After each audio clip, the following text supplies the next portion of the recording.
Bien, quiero darle la bienvenida nuevamente para arrancar a esta masterclass gratuita de Entre Mundos de Síndrome de Down y Autismo. Mi nombre es Jordan Ferrufino, yo soy fonoaudiólogo clínico y también psicólogo, pero en este caso le voy a hablar como fonoaudiólogo.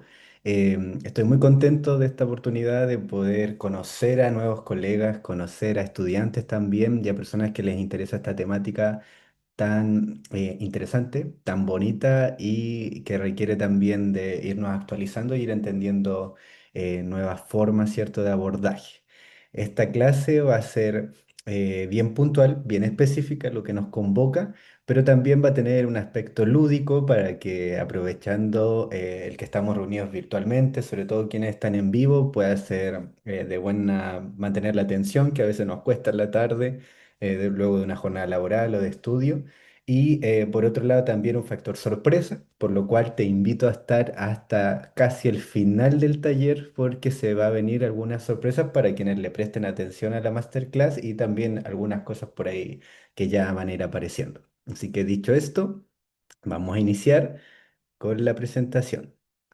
Bueno, primero presentarme yo, quien les habla, como les decía, yo soy Jordan Ferrufino, soy fonoaudiólogo y tengo mucha pasión por el área infanto-juvenil. Actualmente ya son más de 9 años de experiencia clínica que llevo acompañando a familias y a pequeños. Digo, siempre peque pacientes, peque usuarios, una forma tierna que me gusta de mencionarlos.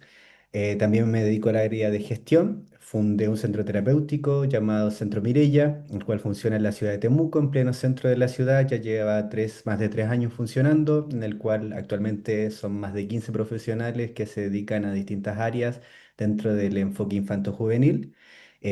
También tengo algunos cursos de dirección de personas y gestión del talento y me considero una persona muy creativa y dinámica tanto en lo profesional como en la vida misma. Tengo algunas formaciones para que sepan de qué les voy a hablar un poco y de mi formación. Tengo experiencia tanto en el área de la docencia clínica como universitaria. He tenido la posibilidad de estudiar psicología con especialidad en los trastornos de la ansiedad, estrés y depresión, pero hoy día no vamos a convocar esa parte, nos vamos a ir para otro lado.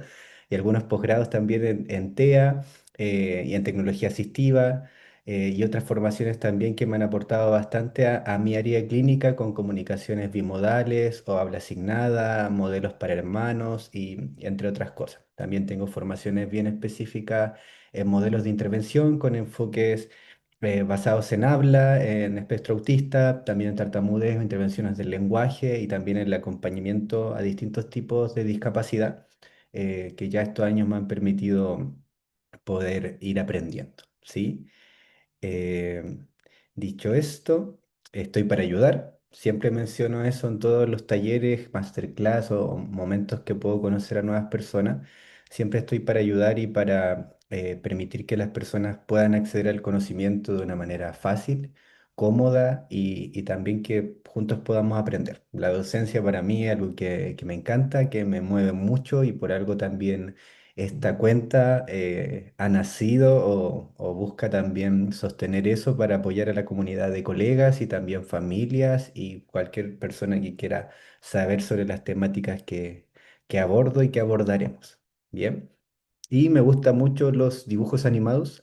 Soy fan de las películas de Pixar, de Disney, Marvel, etcétera. Así que siempre en mis talleres también suelo colocar personajes de esas índoles porque me gusta también mantener eso que es ese enfoque cierto en la infancia, en nuestro propio niño interior, en nuestros recuerdos también que nos traen las películas, que no sé si ustedes son fans, pero yo soy fan de muchos de esos personajes, así que me trae muchos recursos también a la hora de intervenir. Bien, dicho esto, vamos a arrancar con los contenidos de esta masterclass. Vamos a hablar un poco sobre mitos y respuestas, también sobre la comorbilidad de síndrome de Down y TEA, que es cierto la parte principal de esta clase, hipótesis explicativas que nos darían una noción de esta área que va en aumento estos últimos años, gracias a también que se está investigando mucho más.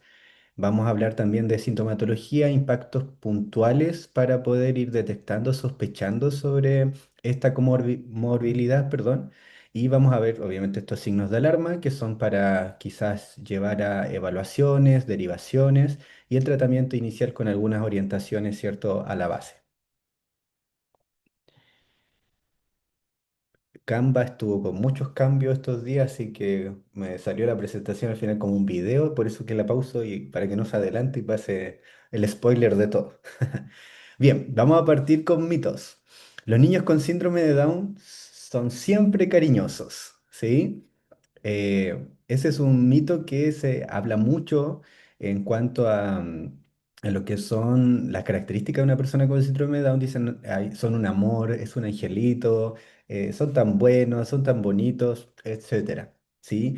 Y se lleva mucho porque la mayoría de las personas con síndrome de Down tienen dificultades para el área de sus funciones ejecutivas, donde también va la planificación, ¿cierto? El razonamiento y también tiene una conexión con el sistema del cómo me siento o lo límbico, si es asociado, donde en este caso de repente les cuesta darse cuenta cuando una persona les quiere hacer daño o no. La mayoría de los casos, ¿cierto? Lo van aprendiendo a medida que avanzan en edad. Entonces esa inocencia a veces pasa porque siempre son cariñosos o siempre son buenos, lo cual no siempre la personalidad es así, porque cada uno de ellos, como persona y como niño, dependiendo de la edad, tiene una personalidad única, igual que nosotros, y no todos son tan afectivos, ni tampoco todos son tan sociables. Por eso, este ejemplo, en las imágenes de personajes, tenemos a Po, que es como uno de los protagonistas de este masterclass. Po, para los que conocen, no sé si hay alguien aquí conoce Teletubbies o yo estoy muy viejo. Pueden colocar ahí si vieron Teletubbies alguna vez. Tinky Winky, Dixie, ¿no? Em, Po era el más pequeño, ¿sí? Ahí está, me siento como que estoy hablando con confianza. Po era el más pequeño, ¿cierto?, de esta pandilla, de esta familia, y Po al ser el hermano menor tenía características de ternura. Todo el tiempo en los movimientos, en los episodios donde veíamos a Po era el que cuidaban, el que alimentaban, el que le daban la comida, ahora era como el más tierno, ¿sí? O de una forma, una característica muy amable, ¿sí? Muy dócil con todos.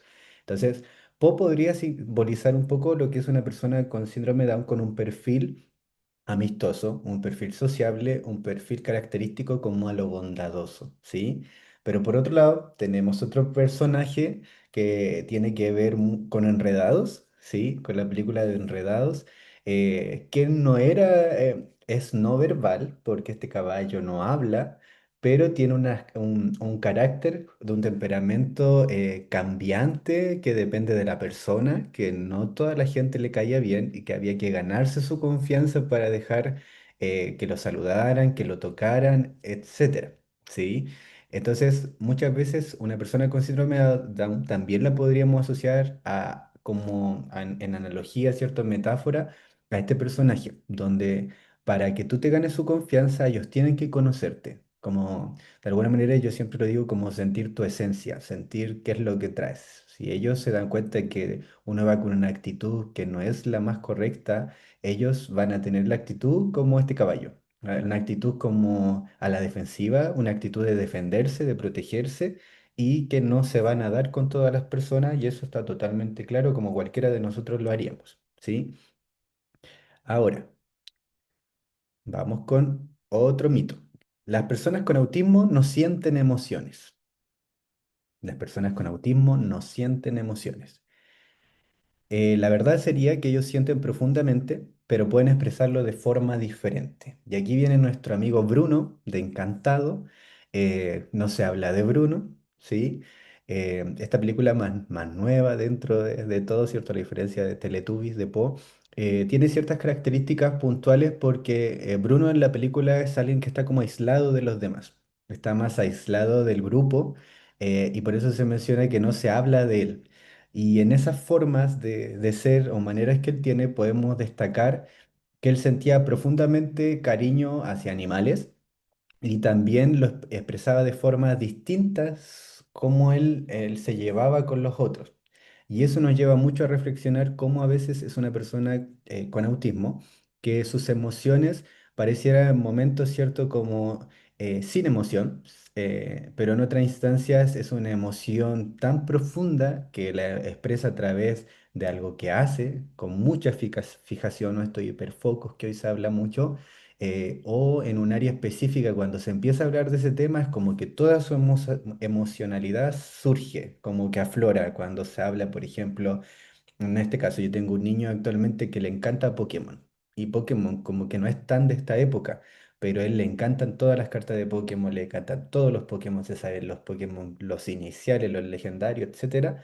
Y cuando él empieza a hablar de eso, sus emociones afloran. Aflora como la alegría cuando yo le nombro un Pokémon que por ahí no habíamos hablado de eso, la frustración cuando no encuentra las tarjetas que él quería, o sea, todo se vuelca ahí. Pero a veces cuando estamos hablando de otro tema, sabemos que parece sin emociones, ¿sí? Entonces a eso voy que depende mucho porque ellos sienten mucho más profundo ciertas cosas que nosotros, ¿sí? O como las expresamos nosotros.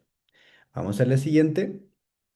Un mito común, los niños con síndrome de Down no pueden aprender a hablar bien, ¿sí? Y la verdad de eso, de esa frase, sería que pueden desarrollar el lenguaje con el apoyo adecuado, ¿sí? No quiere decir que una persona con síndrome de Down nunca va a llegar a hablar bien o inteligible, como es la frase, ¿cierto? Técnica o el lenguaje técnico que nosotros esperamos. Hay personas que sí, puede costarle hablar bien o con habla fluida, que es lo que nosotros buscamos siempre potenciar o el máximo, ¿cierto? Pero sí lo puede lograr con un apoyo adecuado. Pensemos en Doris, de Buscando a Nemo. Ella tiene una característica puntual que se le olvidan las cosas. Pero también pasa que cuando se le olvidan las cosas, como que no se acuerda de las palabras, no se acuerda de lo que quiere decir. Por lo tanto, en esos momentos ella como que empieza a divagar y como que tuviera todo en la punta de la lengua y acordarse. Y a veces pudiéramos pensar, para también relacionarlo, que las personas con síndrome de Down puede también ocurrirles esto. Ellos saben también lo que quieren decir, pero a veces hay ciertos ajustes a nivel cerebral, a nivel del pensamiento, a nivel de las conexiones del lenguaje, que van un poco más lentos o incluso tienen que decirlo más lento para que pueda salir adecuado. Sí, no sé si también se acuerdan que Doris hablaba cetáceo con las ballenas o ella trataba de imitar ese lenguaje y las ballenas hablaban como lento así. Es como también simular un poco cuando trabajamos el habla en el área de síndrome de Down, donde es un habla lenta. Es una habla lenta, donde después le ponemos un enfoque prosódico, ¿cierto? Y vamos aumentando. Pero en la medida que estén los apoyos adecuados, una persona con síndrome de Down puede llegar a hablar un lenguaje y desarrollar el habla de una manera óptima, ¿sí? No es que siempre no va a avanzar, va a depender de muchos factores, pero con la intervención adecuada va a poder lograrlo. Ahora, el autismo siempre implica que no hay lenguaje. Ese es un mito también que aún cuesta derribar. El autismo siempre implica que no hay lenguaje. Lo correcto sería decir que el lenguaje puede estar presente, pero con diferencias en el uso o en la forma. ¿Qué quiere decir esto? Aquí hablamos de nuestro lenguaje no verbal. ¿Sí? Todo comunica, todo expresa. Y ahí me tomo de Wally, ¿sí? De una película también donde Wally sabemos que es no verbal, apenas solo dice Eva, es su única palabra cuando él se enamora, ¿cierto? Y le brota esta palabra, pero todo lo demás es no verbal. Y todo lo hace a través de las manos, a través de sus miradas y a través de su cuerpo cuando busca hacer algo, entregar algo. Entonces, el autismo no siempre implica que el lenguaje sea verbal inicialmente o a veces es una forma de comunicar que va a ser desde lo no verbal, pero puede estar presente de igual forma. Entonces, decir que no hay lenguaje sería algo erróneo y que no podemos confirmar, ¿sí? Tenemos que enseñar a esas personas que dicen eso que no es de esa manera o no es lo más correcto de decir, que hay muchas formas más de comunicar. Bien. Ahora, el síndrome de Down y el autismo no pueden coexistir, ¿sí? Y aquí tomamos a Bing Bond de Intensamente, que en sí, y a eso es lo que nos lleva a esta masterclass, sí pueden coexistir, sí hay comorbilidad, sí pueden presentarse juntos, aunque no es lo más común, pero sí hay casos donde podemos ver que está esta concomitancia. Sí, por eso toma a Bing Bond, porque él era un personaje ficticio en la mente de Riley, pero que para Riley sí existía en sus dibujos, en cómo ella lo representaba en el mundo, digamos, de las personas. Sí, Bimbón aparecía en ciertos recuerdos de ella y en ciertos momentos también ella jugando, haciendo cosas, hablándole a su amigo imaginario. Entonces aquí voy con esto que representa como estos dos mundos, ¿sí? Representa estas dos cosas. Entonces de esto es lo que nos vamos a tomar para avanzar y poder seguir a lo que nos va a llevar todo lo que es esta clase. Entonces, que avance, que avance. Ay. Ah, y me falta uno. Este. El autismo se cura. Sí, el autismo se cura. Y acá vamos a decir que el autismo no es una enfermedad, por lo tanto no es que lleve una cura, pero sí hay abordajes terapéuticos eficaces que permiten que la persona que presenta esta condición pueda desarrollar un estilo de vida o según sus necesidades, según lo que desea, de la manera más óptima y con la mejor calidad de vida posible. Y acá les recomiendo, si no conocen esta película, se llama Luca. Luca es un personaje que es parecido como a la sirenita, por decirlo así. Y su cuerpo también tiene una parte como que se transforma en animal y también puede ir en un momento al mundo de los humanos. Entonces hay muchas características que lo podríamos asociar a una persona con autismo por la forma de ser que tiene, porque le cuesta relacionarse con las personas, obviamente porque nunca ha estado relacionado con gente. Y eso lleva un poco a cómo representa sus emociones, cómo entiende el contexto de las conversaciones, de situaciones que hay que hacer, que no hay que hacer. Así que es una historia bien bonita para relacionar, incluso para sacar algunos extractos y mostrárselo quizás a alguna persona, alguna familia y con eso también em, tener alguna orientación ahí. Y bien, a ver si no me equivoqué. Sí, según yo esto va a norte. Bien. Seguimos. El síndrome de Down, entonces, para ir de lleno a esta parte, es la alteración genética más frecuente y la principal causa diagnosticada de discapacidad intelectual congénita, ¿sí? En este caso, el síndrome de Down, dentro de todos los síndromes existentes, es la que presenta mayor prevalencia. Se define, ¿cierto? Sabemos por la presencia de discapacidad intelectual en grados variables. Hay personas con síndrome de Down con una discapacidad intelectual leve e incluso yo diría un fil limítrofe. En cosas muy puntuales se nota que es un procesamiento un poco más lento, como hay otras personas que desencadenan, ¿cierto? Desarrollo de una discapacidad intelectual más leve o más severa, perdón. La confirmación de este diagnóstico siempre es clínico porque sabemos que está la evidencia de una tercera célula, de un tercer cromosoma en el par 21 ante cualquier estudio genético, ¿cierto? Incluso desde la gestación, se puede saber que esa persona es una persona con síndrome de Down, ¿sí? Ahora. En el caso del TEA o de la condición del espectro autista, corresponde a un conglomerado de alteraciones neuroevolutivas de esa persona, cuya expresión está caracterizada por principalmente la dificultad en la comunicación social, flexibilidades cognitivas muy marcadas, muy restrictivas, que eso lo lleva a estos intereses marcados, donde al tener intereses tan cuadrados, vamos a decir, ¿cierto?, tan restrictivos, esta flexibilidad cognitiva se ve afectada, porque no podemos flexibilizar. Y es una de las cosas que más eh, se busca entender para que esa persona no esté limitada cuando no pueda tener eso que desea todo el tiempo, porque quizás hay momentos para todo. Y en esa poca flexibilidad entra también estas características muy puntuales del espectro. Ahora. El espectro autista se define principalmente por déficit, como sabemos, según DCM, para iniciar y sostener una interacción social, para comunicarse socialmente, estos intereses restrictivos marcados, repetitivos, patrones de conducta estereotipados y su diagnóstico también es clínico, ¿sí? Pero a la diferencia del síndrome de Down, no puede ser detectado desde el nacimiento, ¿sí? O en la gestación. Es un diagnóstico clínico observacional actualmente, ¿sí? Bien, cuando hablamos del síndrome de Down, sabemos, ¿cierto?, que desde la infancia hay un impacto, desde la infancia hay una muestra que podemos ver y al avanzar los estadios de vida, hay interferencias en funciones cotidianas, en funciones específicas, y eso también lleva cuando empiezan a haber ciertas sospechas junto a una comorbilidad de TEA, ¿sí? Entonces, vamos a ir viendo esto.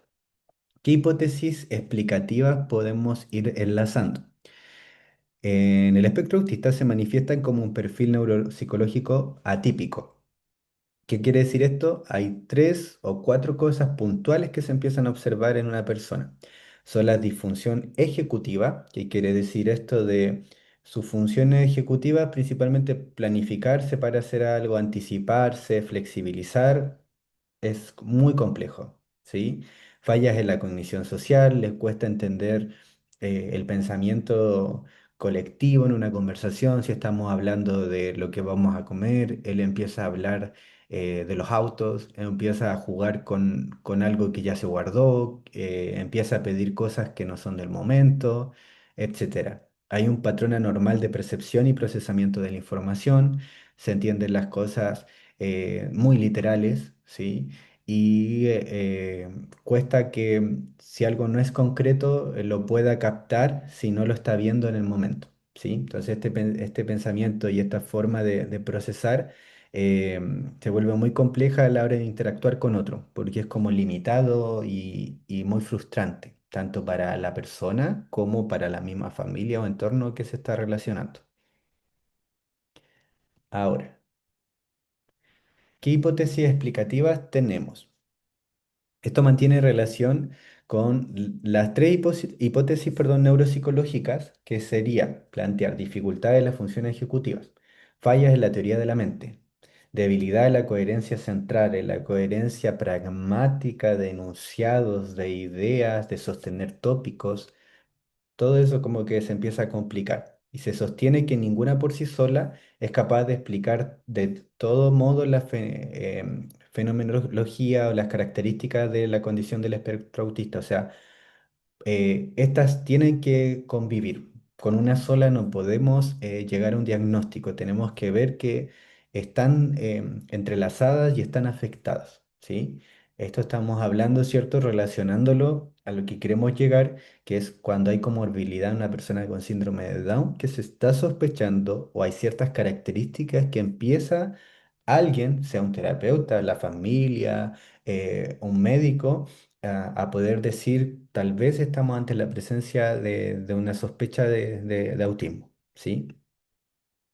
Entonces, para seguir entendiendo esto, nosotros vamos a hacerlo en un cuadro muy puntual de cosas que yo sé que ustedes conocen, que es la noción del espectro autista y la diversidad que hay en el mismo. Sabemos hoy que hay tres niveles de apoyo, que es como lo define también el DSM, en cuanto a como las formas de entender el autismo de manera muy general. Hoy se está hablando de cuatro formas o formas de clasificarlo que eso está, digamos, son como aportes de estudios recientes, pero en este caso los vamos a definir según el coeficiente intelectual también, ¿sí? Y cómo eso tiene relación también a la interacción social y a aspectos súper relevantes, tanto para hablar de un déficit severo o de alto rendimiento, también como se hablaba antes, o de menor nivel de ayuda, nivel, menor tipos de apoyo. La interacción social, sabemos que en una persona con un déficit severo va a llevarlo al aislamiento porque le va a costar mucho entender un contexto social y en cambio una persona con un rendimiento más alto o con menos necesidades de apoyo va a estar en lo social, pero va a ser extraño. Extraño en sus conversaciones, extraño en cómo responde ante las preguntas y como que queda en el aire sus respuestas y los niños como que de repente no saben si seguirle preguntando o esa misma persona cambió de tema, entonces como que ellos quedan un poco así como, bueno, juguemos simplemente sin hablar. La comunicación, casi siempre los déficits severos es no verbal, en el otro aspecto es verbal. Las conductas repetitivas son severas en el déficit donde constantemente hay conductas como que solo, por ejemplo, solo pelotas y solo pelotas. Y en el alto rendimiento quizás son más leves estas conductas repetitivas, pero cuando están por ahí la flexibilidad cognitiva falla un poco y es donde hay que quizás entrar a conversar, entrar a mediar, a modelar de otra manera, para bajar un poco quizás ese momento. La regulación sensorial, en los que necesitan más apoyo, hay una hipersensibilidad. de que es muy notoria ante el tacto, ante el olfato, ante la alimentación, ante los ruidos, ante la audición, o sea, y todos los sistemas, ¿cierto? Los sentidos empiezan a poder notarse ciertas dificultades. Y en la hiposensibilidad es como si su umbral del dolor fuera muy alto y no tuviera registro de caídas, no tuviera registro de golpes, el peligro como lanzarse de un escalón más alto que el que debería no provoca nada, o sea, una hiposensibilidad total. La actividad motora, en el caso donde hay mayor déficit, es hipo o hipoactivo, es muy tranquilo de repente, como que puede estar en un lugar y no moverse de ahí porque está enfocado en un interés restrictivo. En cambio, en el otro tramo hay una hiperactividad por buscar sostener su atención, por buscar sostener actividad, porque ya se cansó de una y quiere ir a otra, o ya está muy focalizado en esa, pero eso lo hace también buscar, preguntar, preguntar todo el tiempo. Entonces son áreas muy específicas que nos llevan a también, ¿cierto? Como ver hacia dónde estamos apuntando, a qué tipo de dificultad dentro de las características del espectro. Ahora. Causas genéticas y síntomas, ¿sí? Ahora, frente al síndrome de Down y el autismo, hay estudios recientes que se han identificado sobre un posible marcador genético en las personas con síndrome de Down y autismo. ¿Qué es lo que se sugiere? Existe alguien que estudia sobre el síndrome de Down, Jesús Flores, que es muy conocido en España. Él sostiene que debe considerarse que quizás en la tercera copia del cromosoma 21 haya una característica indirectamente que presente espectro autista, rasgos del espectro autista. Y se suma también alteraciones cerebrales que se podrían expresar ciertos fenotípicamente con ciertos rasgos. Es algo que está en estudio. Yo les voy a compartir dos papers traducidos para que ustedes los puedan tener. Les va a llegar después de que se envíe la grabación del webinar, que también van a tener acceso por unos días para que puedan leer. Son papers cortos donde también se explica esto, digamos, mucho más profundo, ¿sí? Según los rasgos de TEA, se presenta en la población alrededor de los 2 3 años, que es donde estamos viendo que se está diagnosticando, ¿cierto?, más tempranamente el espectro autista. Sin embargo, las personas con síndrome de Down, que se empieza a sospechar de esta concomitancia, dado, ¿cierto?, el desarrollo mental y de habilidades va un poco más lento a un desarrollo neurotípico. Hay cierta claridad para sospechar alrededor de los 5 o 6 años. Esa es la edad como puntual donde se está sospechando más, sobre todo la edad de terminar, por ejemplo, jardín y pasar a la escuela o al proyecto de primaria, de enseñanza básica, ¿sí? Es en ese rango de transición donde más características se pueden observar, ¿sí? Ahora.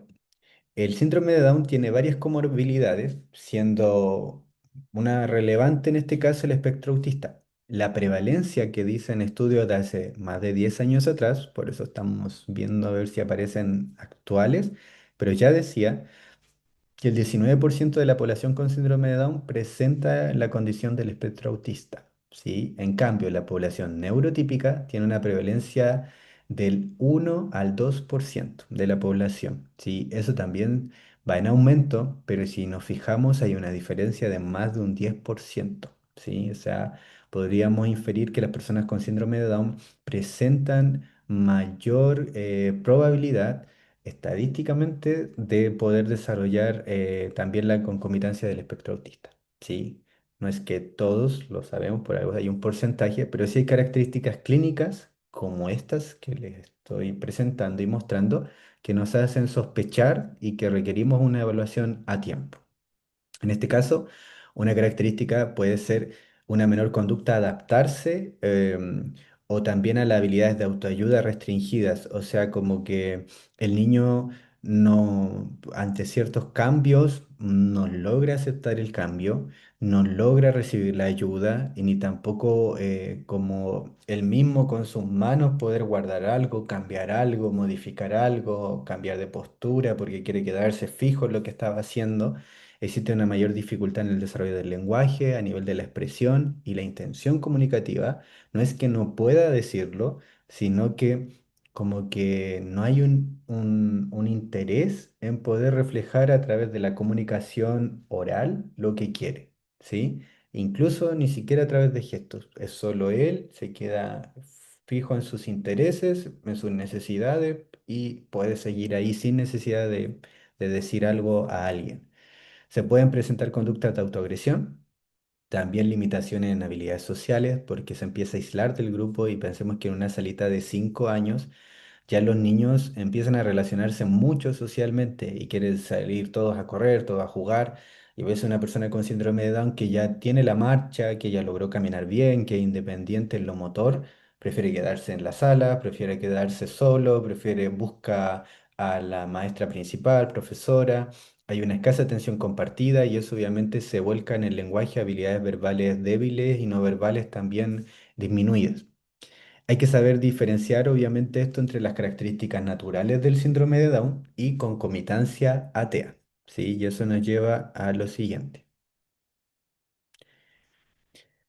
¿En qué se diferencia el TEA con síndrome de Down, o sea, esta concomitancia, del autismo o el síndrome de Down solos, o sea, sin concomitancia? En comparación con las personas con síndrome de Down sin autismo, es más común que las personas con síndrome de Down y autismo presenten esto: dificultades con la comunicación, el compromiso social, la sensibilidad sensorial y los desafíos conductuales. Como veíamos al principio, con es un personaje que se relacionaba con todos, muy amigable. Y una persona con síndrome de Down, en su mayoría, son dispuestos a socializar, son dispuestos a conocer, son dispuestos a probar nuevas experiencias. También hay otro perfil que no es tan confiable, que no lo va a hacer tan rápido, pero que sí te puede ganar su confianza. Pero cuando hablamos de que haya una concomitancia al espectro autista, va a haber mucha dificultad incluso en la comunicación cuando son cosas que el otro le está buscando y vemos que como que conectara, pero se pierde de la conversación, se pierde del momento, algo sensorial que lo afecte, lo desafía y conductualmente se bloquea, empieza a gritar, llora, prefiere aislarse, prefiere no decir nada ni expresar nada. Asociado a los comportamientos restringidos repetitivos, vemos que lleva mucho tiempo solo encasillada en una actividad. Por ejemplo, le gustan demasiado las gomas y nada más que las gomas, gomitas, y no hay otro foco, ¿sí? Hay desafíos cognitivos significativos que resultan en un procesamiento mucho más lento, porque al no poderse incluir en lo social, no poder romper conductas restrictivas o repetitivas, el procesamiento va a ser más lento, porque ya de base a nivel cognitivo hay algo que hace que el aprendizaje lleve más partes, pero al no tener estas experiencias anteriores en lo social, aún se vuelve mucho más lento, ¿sí? Ahora, en comparación con las personas autistas, es más común que las personas con síndrome de Down. ¿Qué significa esto? Mostrar más intereses sociales en sus compañeros. ¿Sí? Las personas con síndrome de Down y TEA, eh, a diferencia de una persona con autismo, van a mostrar más interés social porque son características que llevan a querer probar experiencias. ¿Sí? Tienen desafíos cognitivos más significativos, esto mismo que le digo, el pensamiento lógico-matemático se desarrolla después, el aprendizaje lector también lleva un tiempo un poco más que lo esperado a su edad. Tienen velocidades más lentas, que podría interpretarse como terquedad. Y aquí aparece este concepto que a veces, em, como que una persona con síndrome de Down, no sé si ustedes han tenido la experiencia, cuando algo no les sale, ellos se fijan en una negación total. Cuando no se hace lo que ellos dijeron, es un enojo que no se va en 5 minutos. Puede estar 30 minutos, 1 hora, 2 horas, sobre todo si está avanzando la preadolescencia. Y muchas veces no tiene que ver con que sean tercos, sino que tiene que ver con que hay un procesamiento más lento de la información y hay un procesamiento más lento de su función ejecutiva, de poder flexibilizar en el cambio, ¿sí? También ellos muestran conductas repetitivas menos graves que aquellos con autismo únicamente, ¿sí? Pueden haber cosas que les llamen la atención por un momento, mucho tiempo, muchas veces, muchos días, pero lo dejan. En cambio, una persona con autismo, eso cuesta mucho que esa conducta repetitiva o ese interés restrictivo se vaya. ¿sí? Tiene que ser cambiado por algo muy potente o ya estar entrando a una etapa de flexibilidad que es mucho más agradable para la persona, ¿sí? Entonces, ¿qué hacemos con esto? Para llegar a un diagnóstico necesitamos profesionales clínicos con experiencia y expertise en estas temáticas, no solamente en el diagnóstico de síndrome de Down, sino que también dentro de todo lo que involucra los trastornos del neurodesarrollo. Y acá sugerimos siempre la evaluación interdisciplinaria, como se hace cuando se diagnostica autismo, pero en este caso en una persona con síndrome de Down, cuando hay dudas, lo correcto sería la derivación al neurólogo, neuropediatra, al área de psicología, si hay cosas, digamos, desde lo conductual que evaluar, desde lo emocional, si no es una frustración que viene desde otra área, lo fonoaudiológico, ¿cierto? Desde la comunicación, la terapia ocupacional, desde todo lo que son los sentidos, la autonomía, la integración sensorial. La psicopedagogía vendría a aportarnos bastante en el aprendizaje y las dificultades que quizás se están notando que pueden ser propias del diagnóstico de síndrome de Down como otras que van más allá, ¿sí? Entonces, aquí la evaluación diagnóstica tiene que estar basada en dos aspectos. Existe una sintomatología negativa, que es la ausencia de un establecimiento de proceso del desarrollo en tiempo específico, o sea, no ha alcanzado los estadios que debería tener para su edad, ¿sí? Y incluso considerando como el desfase, dada la condición de síndrome de Down, que se espera unos meses más, un tiempo más en ciertas habilidades, aún eso no ha ocurrido. Entonces eso ya sería algo como negativo.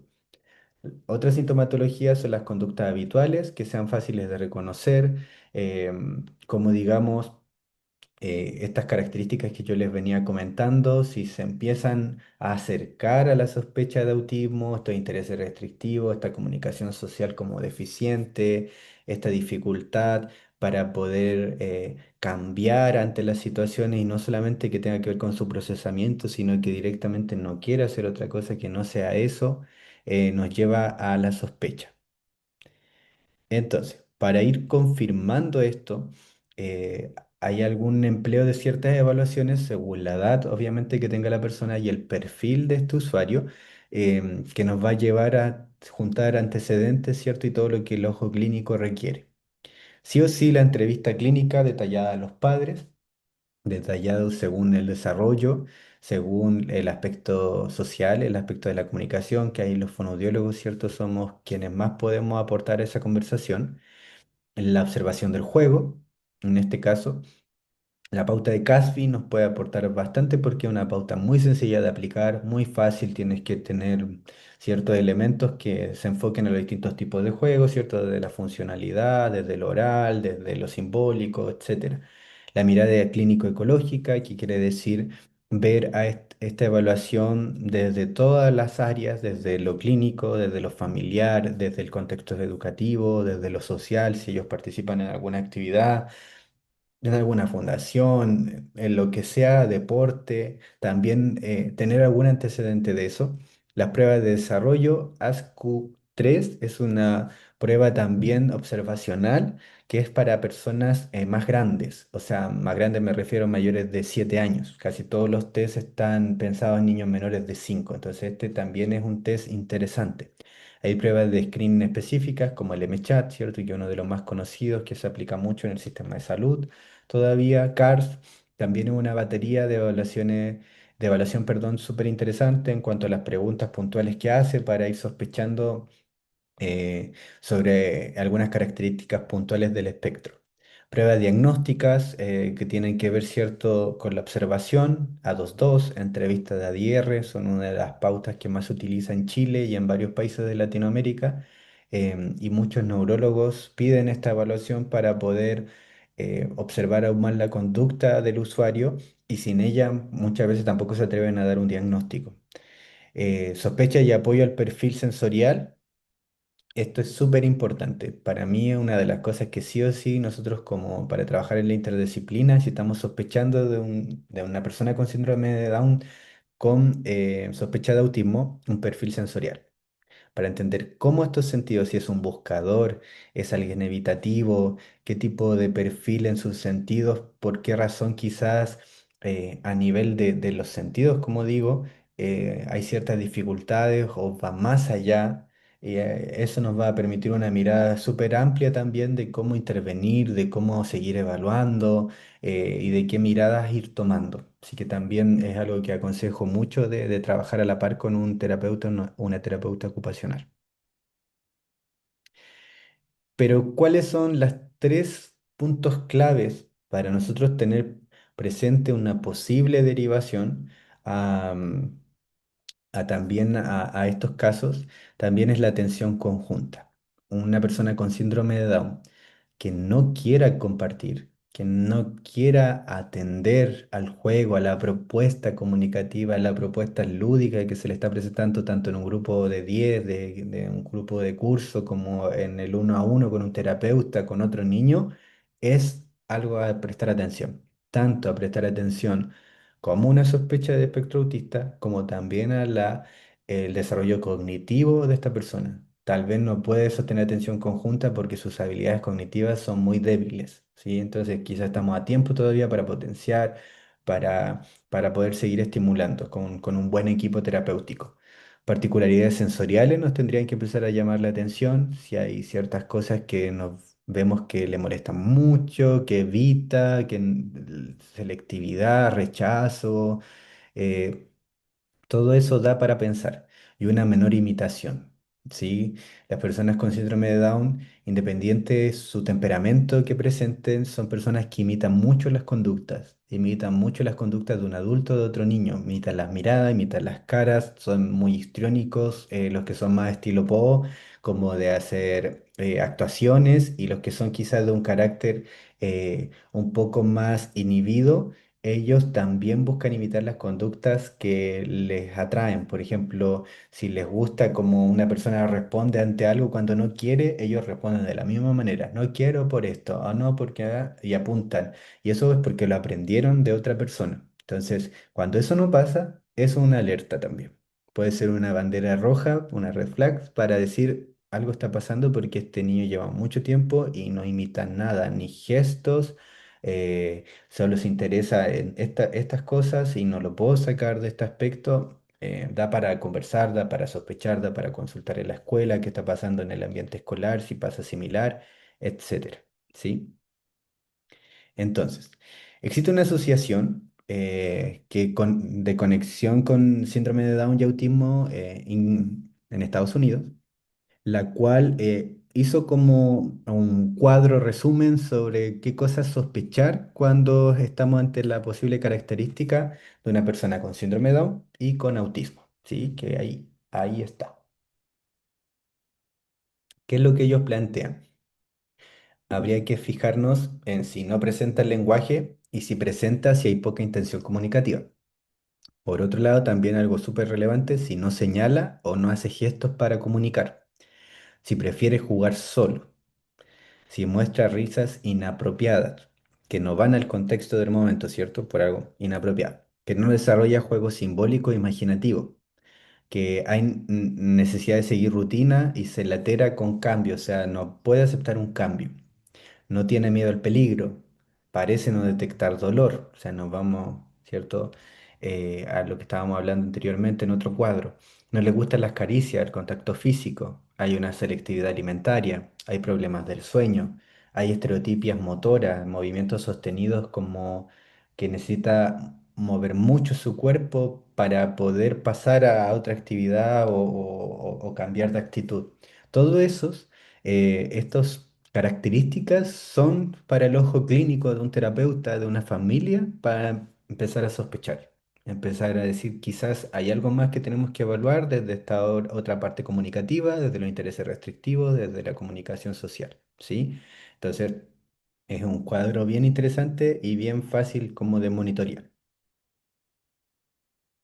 Entonces, para ir sintetizando, una idea de tratamiento inicial en esta área, con objetivos, siempre tienen que estar basados en las competencias. Así, en el área de la discapacidad, deberíamos hablar en competencias que el usuario o la usuaria tendría que desarrollar. Competencias comunicativas no verbales y verbales, ¿sí? competencias cognitivas y académicas para el desarrollo, ¿cierto?, de la escolaridad, porque es una persona que tiene el derecho a estar escolarizado. Competencias conductuales, sobre todo trabajar las habilidades sociales de esta persona, las habilidades mentalistas, el reconocimiento y la expresión de sus estados emocionales y también las del otro, la flexibilidad, que es una de las cosas que más cuesta en el área de síndrome de Down y sobre todo una persona también que presenta autismo. La autorregulación, la imitación, la intencionalidad de conducta, de mejora, la regulación sensorial. La importancia siempre de esto, la intervención y la atención temprana basado, ¿cierto?, en un enfoque biopsicosocial. Sabemos, ¿cierto?, que involucre su contexto diario, el área emocional, no dejarlo de lado y también siempre sabiendo cómo va el área biológica, porque como decimos, las personas con síndrome de Down en su mayoría tienen enfermedades asociadas a órganos, ¿sí? A cardiopatías, enfermedades a nivel visual, a nivel auditivo, a nivel de, hormonal. Todos, yo creo que el 90% de los pacientes que yo he tenido con síndrome de Down y que tengo hay alguna enfermedad asociada, ¿sí? Creo que tengo una que no tiene ninguna patología asociada, ¿sí? Pero todos los demás necesitan trabajar su hipotiroidismo, sus cardiopatías están en operación, tienen dificultades visuales, astigmatismo, miopía, estrabismo, etcétera, ¿sí?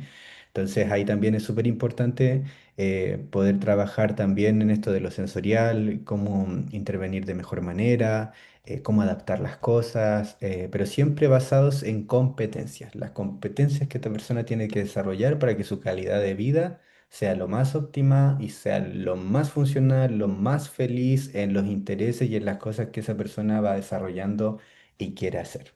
¿Sí? Bien.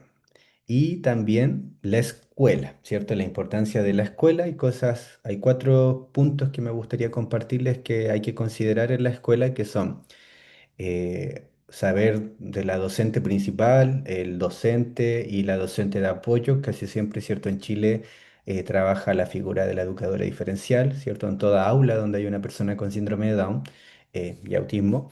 Entonces, súper importante mantener la comunicación con la colaboración con la maestra y con la educadora diferencial tanto si somos el fonoaudiólogo de la escuela como si somos el fonoaudiólogo externo o clínico. En este caso, por eso es relevante enviar informes de avance, eh, saber también cómo van las reuniones en el colegio, comunicarnos si podemos con la educadora, la importancia de la anticipación es súper relevante aquí, agendas visuales, apoyos visuales, porque a través de la vista es donde más podemos trabajar las estrategias sensoriales que nos permitan adaptar y hacer ajustes en el entorno educativo. Si no cuentan con figura de terapia ocupacional y nosotros sí trabajamos a la par con un TO, poder dar juntos estrategias nosotros por nuestro lado comunicativas que puedan aportar al aula, que puedan aportar al contexto del patio y eso va a mejorar totalmente el interés de ese niño, de esa niña de estar en esa escuela y no simplemente sostenerse un tiempo que es su horario escolar que tiene que estar, sino que sostener lo que es una jornada, ¿sí? Lo que es aprender en una jornada, ¿sí? Bien, vamos bien, ¿sí? Espero eh, que hayan podido captar, ¿cierto?, de lo que estamos hablando. Creo que no había ninguna pregunta porque mucho silencio en el chat. Bien, creo que se ha aprendido, ¿sí? Perfecto. Bien, deme un segundo. Agradecerles su atención, su participación, pero ahora se vienen también premios para ustedes, para quienes se lo lleven, para ver si estuvieron atentas a lo que estamos hablando y también puedan disfrutar. Esto es para las personas que están en vivo, ¿sí? Para los que van a ver la grabación, lo lamento mucho, para la próxima conéctense, ustedes se lo perdieron, yo avisé. Bien, vamos a dar 3 premios de libre acceso. Aquí hay 2 premios puntuales. Una es que una de las personas que gane el siguiente concurso que vamos a hacer va a ganarse el acceso a un taller de redacción y tipos de informes fonoaudiológicos. ¿Sí? Es un taller grabado que yo tengo en el cual explico cómo hacer cuatro tipos de informe, de avance, de evaluación, de devolución a la familia, en el contexto escolar también, y cómo también la inteligencia artificial nos permite también optimizar nuestro tiempo y optimizar la forma en la que redactamos. Así que también doy ideas con algunas aplicaciones. Así que ese es totalmente de libre acceso a la persona que se gane ese concurso.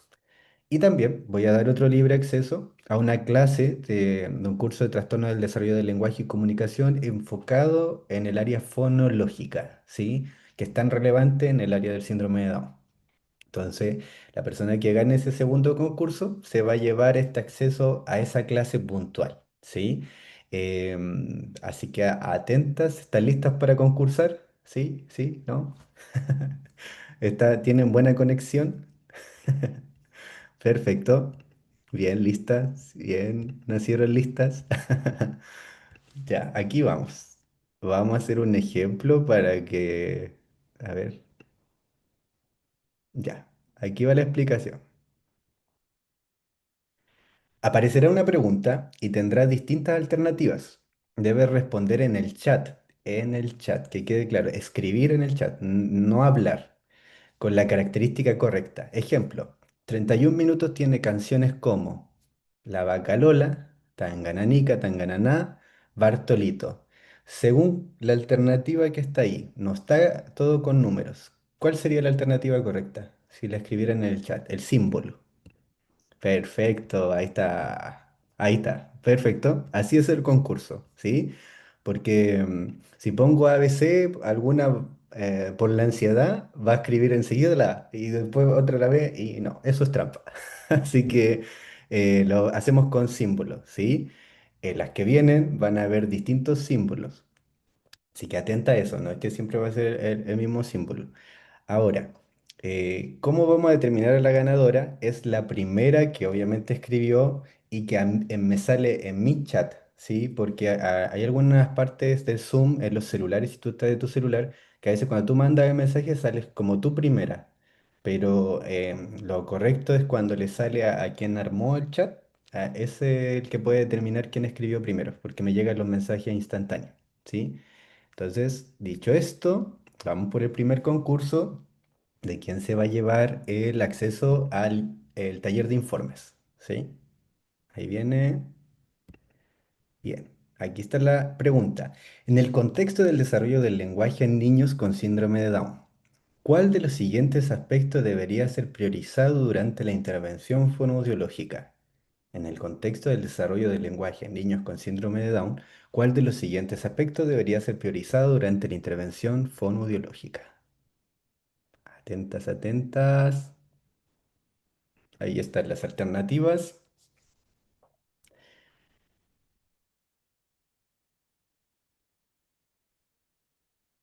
¿Cuál de estos aspectos debería ser considerado priorizado?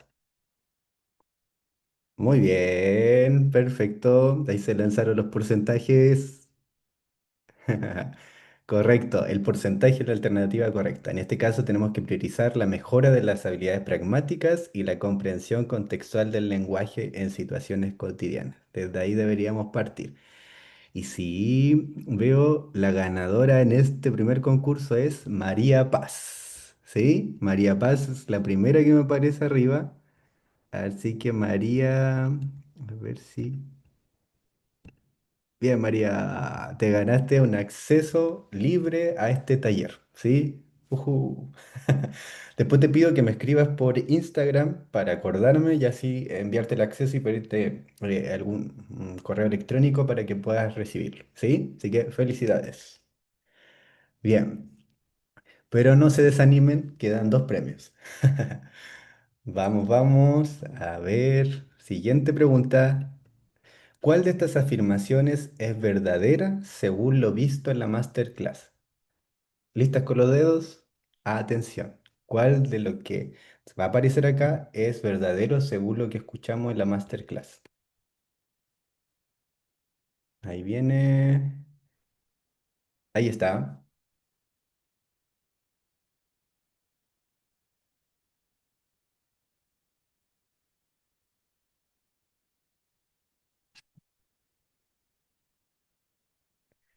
Excelente.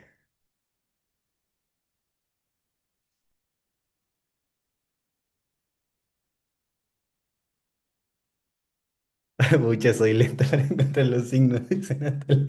Sí, perdón, Natalie. No es que yo sea malo, pero no lo podía hacer tan fácil. Pero si ponía ABC, es como que eso uno se lo sabe de memoria dónde está. Pero los símbolos es como más difícil. Bien, a ver, vamos a poner. Me pasa lo mismo, estoy desde el celu, me demoro. Bueno, les diré que ahora si están desde el celu, se viene algo que es más fácil, creo que desde el celu, creo. Después si no me dicen. Bien, tengo aquí a Camila Parra, ¿sí? Camila, te llevaste el segundo premio, Camila Parra, que es el acceso a la clase de fonología, ¿sí? Vas a tener acceso ahí. De nada, Cami, me escribes después por Instagram para acordarme, me dice, me gané, ta, ta, ta. Y yo te doy el acceso también a esa clase, ¿sí? Bien, vamos con el último premio. Última pregunta. Atención a esta. En la masterclass se usó un personaje animado, fueron varios, pero en este caso para ejemplificar la comunicación no verbal en autismo. ¿Cuál fue? Acá es súper importante, miren, tienes que colocar el emoji que se señala en la alternativa correcta. Acá es un emoji, no es del teclado, ¿sí? Es un emoji, ¿sí? Así que quizás las que están del celular, este es su momento, chicas. Muestren su talento. Eh, bien. ¿Quién se usó para ejemplificar la comunicación no verbal en autismo? Hubo un personaje puntual que yo lo mencioné. A ver si lo logra alguien sacar.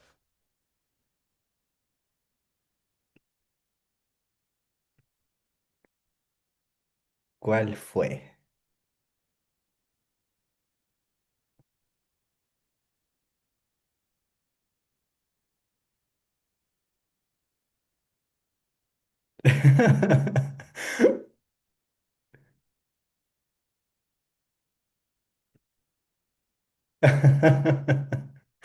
Perdón que me ría. Sí, porque apareció un avión.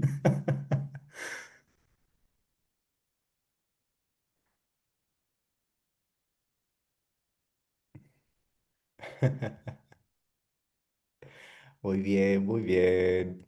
Bueno, creo que este estaba difícil porque todos estos personajes tienen algo.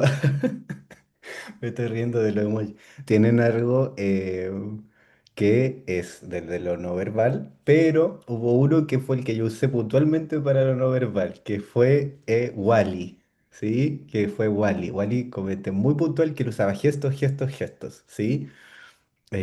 Me cuesta mucho el teléfono. Sí. Bien, se lo vamos a dar a Nixia. Nixia, te ganaste el tercer premio. Nixia, sí. Me dio mucha risa si que salió un avión, un ascensor. Bien, un aplauso para todas, sí, se pasaron.